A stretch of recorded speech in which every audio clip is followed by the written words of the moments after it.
Fala galera, bem-vindos a mais um TV para quem pedala. Bom, amanhã, dia 6, tô gravando aqui no dia 5, dependendo de quando você estiver vendo este programa. Amanhã, dia 6, sexta-feira, vai começar o Giro de Itália, a primeira grande volta do calendário aí de 2016. Lembrando, as três grandes voltas são Giro de Itália, Tour de France, que acontece em julho, e a Volta da Espanha, que acontece em agosto. Beleza? Então, amanhã vamos começar o Giro de Itália, então resolvi fazer esse programa aqui com um especial, passando todas as informações aí para vocês sobre essa grande competição que é o Giro de Itália. Então, passando aqui um resumo da prova. Esse ano o Giro de Itália vai começar na Holanda, ele vai passar 3 dias, 3 etapas na Holanda, né? Começando com um prólogo de 9 km na cidade de Apeldoorn, se é assim a pronúncia correta. No total, serão 21 etapas com 3 dias de descanso. O primeiro dia de descanso vem logo depois que passam essas 3 primeiras etapas na Holanda, então os ciclistas vão ter um dia de descanso para fazer o transporte até a Itália. No total, serão 3.469 quilômetros, somando as 21 etapas que dão o total do Giro de Itália 2016. Nessas 21 etapas serão no total 3 dias de descanso, esse primeiro dia de descanso com 3 etapas apenas. Depois você vai ter mais um dia de descanso entre a 9ª e a 10ª etapa no final da primeira semana e depois logo após a 15ª etapa. Então você tem aí esses 3 dias de descanso. Dessas 21 etapas, 5 delas terminam em montanha, ou seja, são as etapas aí mais propícias para você ter uma grande mudança na classificação geral. E 7 etapas de montanha, não necessariamente terminando em montanha, mas passando por várias montanhas durante o percurso. Além das etapas de montanha, também teremos as etapas de contrarrelógio. Serão 3 etapas de contrarrelógio. A primeira delas, o prólogo, como eu falei, com 9 km na Holanda.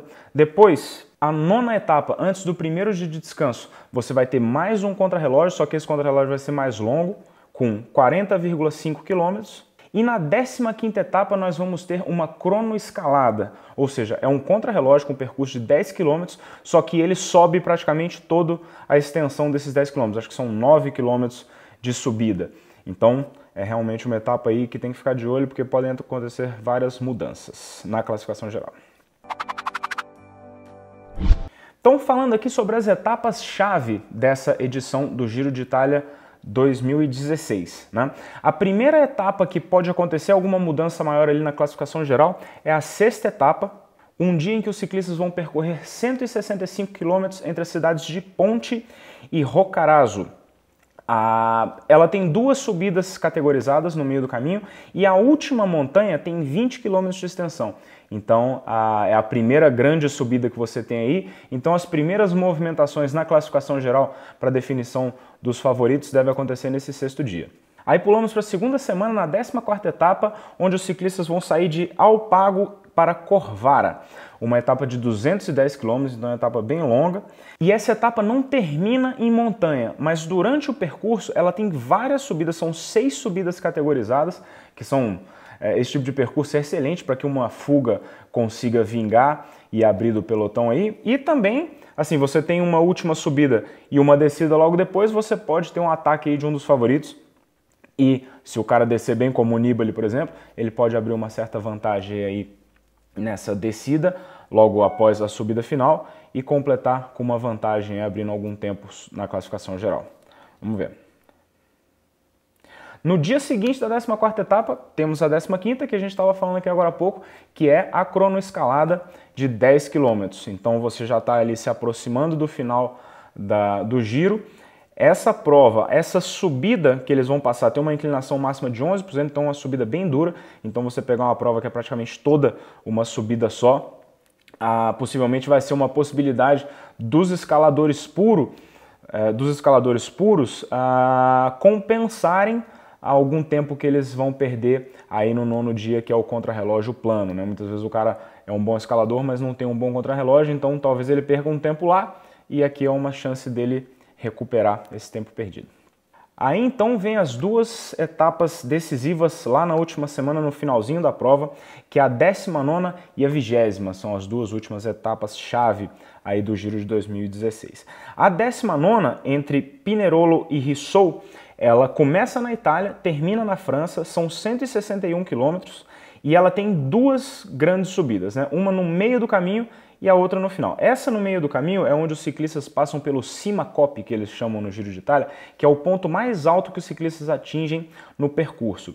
A montanha Col dell'Angelo tem 2.744 metros de altitude, então é bastante elevado, e ela tem um total de 22 km de subida. Ela fica no meio da etapa, não é a subida final, mas na subida final também é uma subida bem dura, que, como já está aí bem no final, vai fazer uma grande mudança ou, digamos assim, reafirmar quem tiver na liderança da classificação geral. E no dia seguinte teremos a etapa que pode ser considerada aí a etapa rainha ou a etapa mais difícil.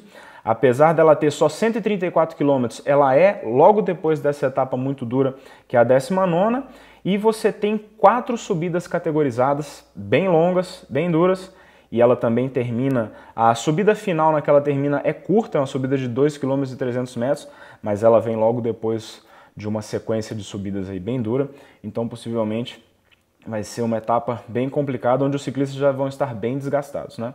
Então essas são as etapas. A última etapa é uma etapa plana, então a última briga ali por uma posição na classificação geral vai acontecer nessa 20ª etapa, e a última, na verdade, assim como sempre no Tour de France, vai ser só uma comemoração, né? Diferente do Tour de France, que a última etapa é sempre na Champs-Élysées, o Giro de Itália muda. Este ano eles vão terminar em Torino, né? E cada ano muda, já terminou em Milão, em Roma e tal. Eles vão mudando as cidades na qual termina o Giro de Itália, diferente do Tour de France. E no Tour de France também a última etapa é sempre só uma disputa na chegada, lógico, mas só uma comemoração do vencedor da classificação geral. Esse ano o Giro de Itália está sendo assim, mas isso muda, não é sempre que o Giro de Itália tem a última etapa neutra, digamos assim, né?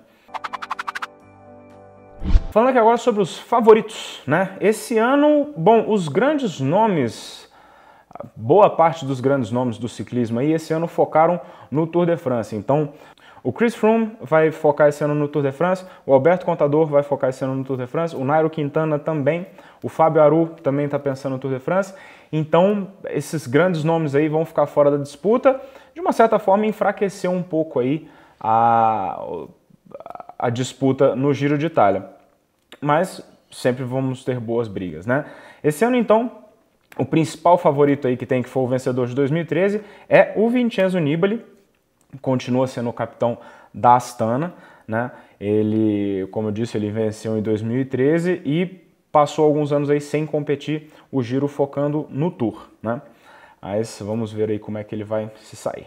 Temos também o Mikel Landa, que ano passado era o gregário do Nibali, só que esse ano ele está correndo pela equipe Sky, apesar de não ter competido muito esse ano, por ter passado por alguns problemas aí, agora já está competindo. E vamos ver ele aí como capitão da Sky, o que ele vai conseguir fazer.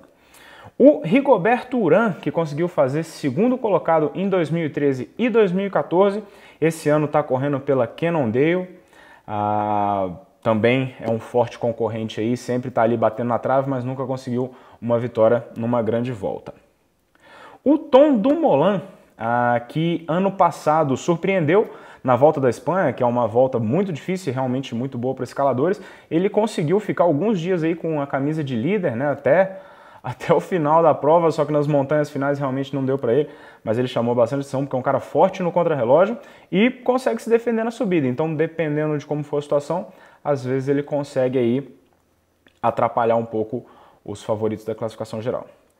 Temos também o Alejandro Valverde, que o cara já conhecidaço aí, macaco velho do pelotão, cara muito forte, sobe bem, explosivo no final das subidas, geralmente faz um trabalho de gregário aí pro Nairo Quintana. Esse ano vai ser a primeira participação dele no Giro de Itália, apesar de já ser um ciclista aí bem antigo, ele é a primeira vez que ele vai competir no Giro de Itália. Então é um cara realmente perigoso, forte concorrente para ganhar etapas e, dependendo da condição, pode também aí na classificação geral conseguir alguma coisa.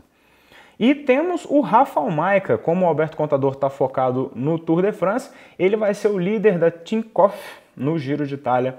Esse ano é um forte ciclista, já conseguiu, ano passado ele conseguiu um terceiro lugar na Volta da Espanha, na classificação geral, que é bem difícil.